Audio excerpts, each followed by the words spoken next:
CBS Radio brings you The Couple Next Door, written by Peg Lynch and starring Peg Lynch and Ethel and Bunce.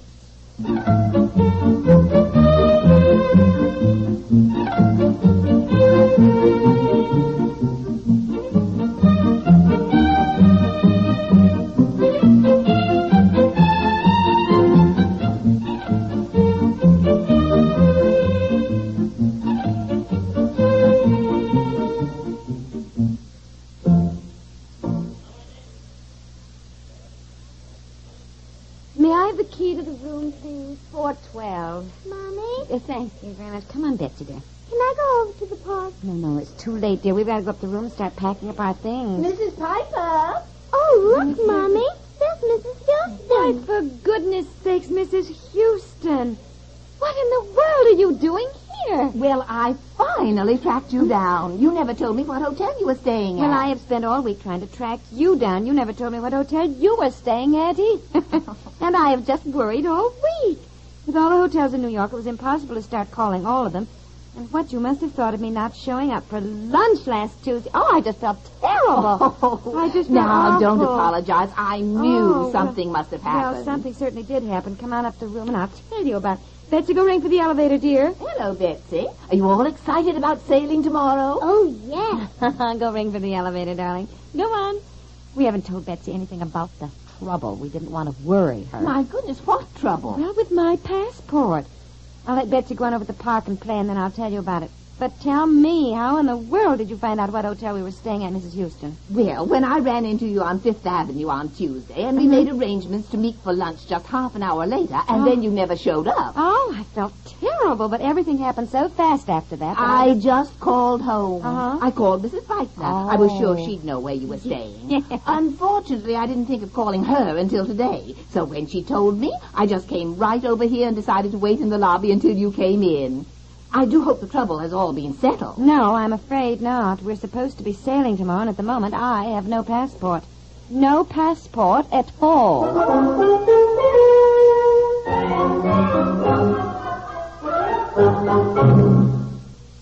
Is the heat getting you down?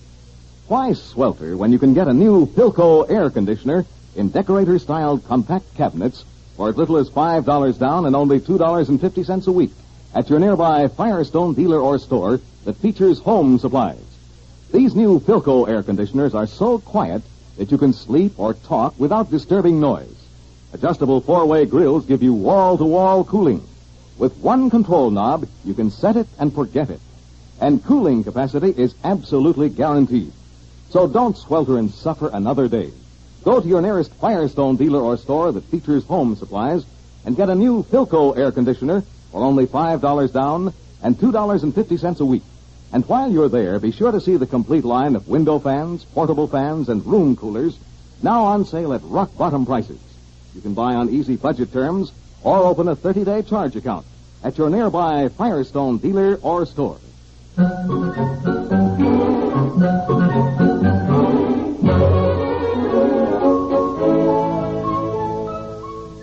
You may stay over in Gramercy Park just 20 minutes, then you come back, Betsy. All right, Mommy. My goodness, tell me what you meant when you said you have no passport. Well, too long to go into detail, but do you mind if I sort of pack up things while we're talking? No, not at all. Go right ahead. But how can you sail without a passport? I can't, and frankly, I've just been so upset about it that I figure I might just as well go ahead and be ready to go anyhow. Yes, you know. of course. Oh, dear.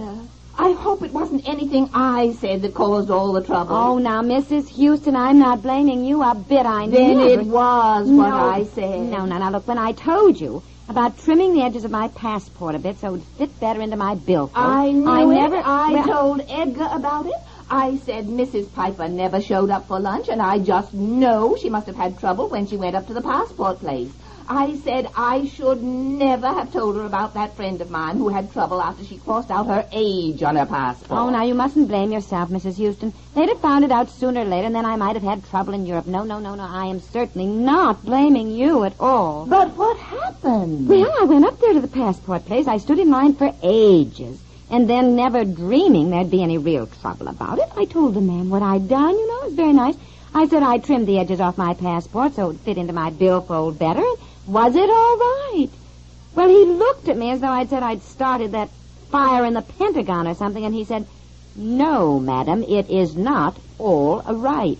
Oh, my goodness. Well, I can tell you. Who is it? It's me. Oh. Hi, dear. Did you get it? My new passport? Oh, did I get it? She says. Well, let me tell you something. If you ever... Dear. Oh, Company. Mrs. Houston, hello. Hello, Mr. Piper. I knew somehow you'd manage to get me a new passport. Oh, you did. And what Yes. makes you think I've got it? Honey, I can tell from the look on your face you have, haven't you? Yes, I've got it. Hey, right here, and I will keep it, thank you. Oh, that is wonderful. Did you have any difficulty getting it at the last minute?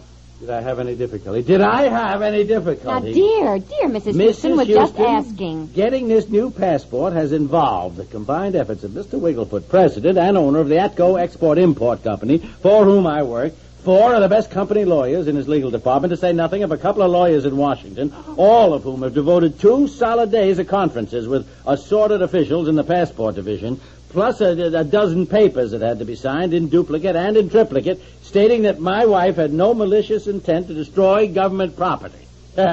Other than that, we had no difficulty whatsoever in getting a new passport issued to my darling wife. Oh, honey.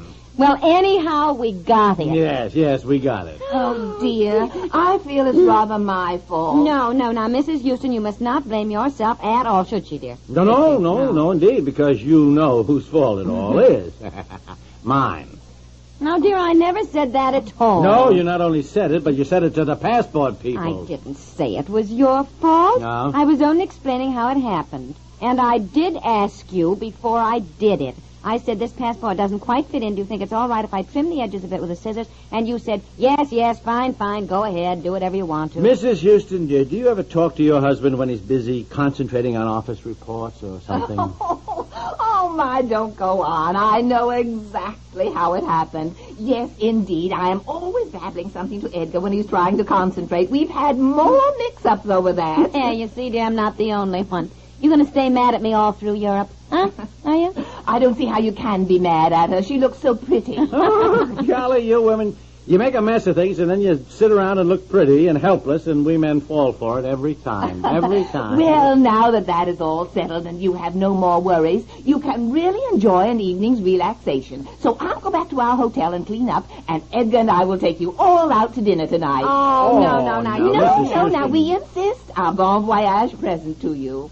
Oh, and I mustn't forget to get the number of your stateroom, because Edgar and I will be there to see you off tomorrow. Oh, Mrs. Houston, that'd be wonderful. Well, I told Edgar I knew you were sailing on the Stockendam tomorrow, and we were certainly going to see you off. That's half the fun of sailing. Yes. It's such an empty feeling when there's nobody there to see you off. Oh, golly, I'll bet it is. Well, that'll be very nice. Oh, we've said so many times, sailing from New York, and there's nobody from home to see us off. Oh, dear, I am getting excited. Don't forget to get seasick pills. Oh, yes. Oh, well, it shouldn't be rough at this time of year. I always take them. You never know. And since you haven't sailed before, believe me, some people get seasick just from the slight motion of the boat. Oh, well, I tell you, I don't believe in those things. I think being seasick is purely psychological. I mean, if you think you're going to be seasick, you will be.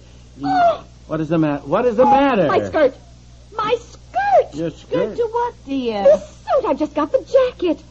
I just remembered at the last minute it had fallen off the hanger, and I went down to the kitchen to press it, and I laid it on the dining room table while I put the ironing board away, and I never picked it up before. Now, don't get excited. Look through everything you have, and if you don't have it, I'll go to your house when I get home and get the skirt and mail it to your hotel in London. I'm sure it's on the dining room table. I know that's where it is. Elinor Beitner now has the keys to the house. Oh, how could I have done such a dumb thing? I'll get it. Hello. Honestly. Yes. Well, what time should we meet for dinner, Mrs. Houston? Yes. Where? Well, if you like Chinese food, What? we know a wonderful place. Oh, good. For the love What of... is I think it? it's Aunt Effie. I can hear her asking for change to drop in the coin box. Oh, dear, she's on her way to New York to meet us. She was getting a ride. You suppose something's wrong? Yeah, oh, probably. Well, we'll soon know.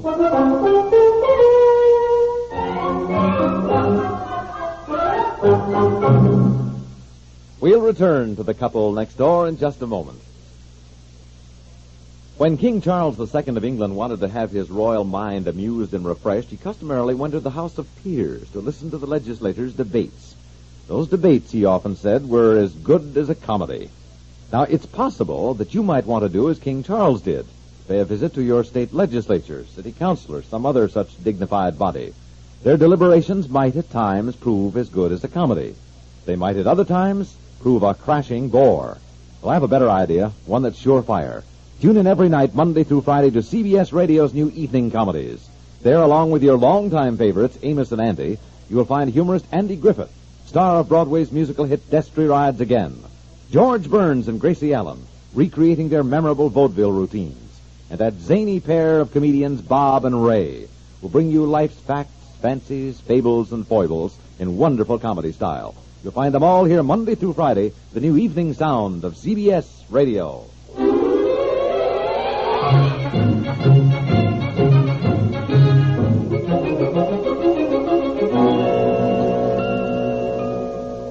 I can't hear you, Aunt Effie. Will you speak up? This connection's not very good here. Yes. Yeah, that's better. Now, where are you? Where's that? I never heard of it. Has there been an accident or something, dear? Yes, my goodness, I hope she's not hurt. Oh, for Pete's sakes. Well, can they get it fixed? Oh, I knew it. I knew something like this would happen. I told you not to wait until the last minute to meet us in New York. What has happened? Will you... Yeah, the boat sails at noon.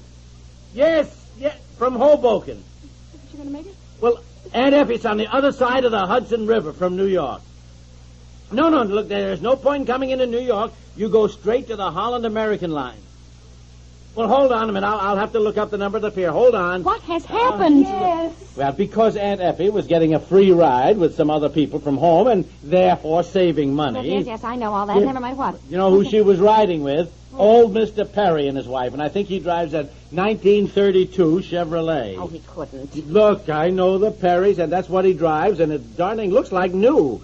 However, it is finally broken down in this one-horse town, no decent garage, and the man thinks maybe he can have the car fixed by midnight. Look, where are our boat tickets? Get them, will you? I've got to find the number of the pier. Where are they? Are they going to drive all night then to get here? Look, they'll have to, providing they can get the car fixed. Oh, honestly, now we have that to worry about. Well, never mind that. Look, get the boat. Oh, here they are. Where's the phone? Oh, here. Hello, Aunt Effie. Aunt Effie. Now listen.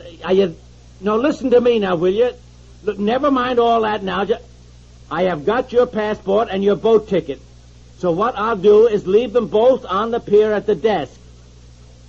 Yeah, well, there's some kind of a desk that... Yeah. Well, look, I'll have them there. Worry. If I know your Aunt Effie, and I do, she's not going to miss this trip to Europe if she has to hitchhike to New York. Now, remember, Aunt Effie, the boat sails at noon. Oh, she'll never make